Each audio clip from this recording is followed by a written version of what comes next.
Why run two hydraulic pumps at full pressure when you only need one?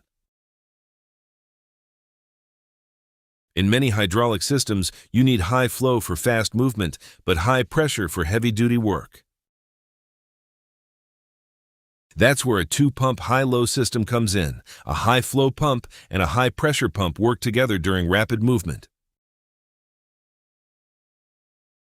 When pressure reaches the preset unloading point, the unloading valve redirects the high-flow pump's output back to the reservoir.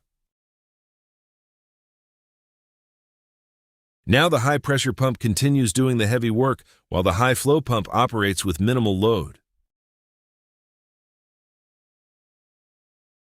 When pressure drops again, the unloading valve closes and both pumps return to work.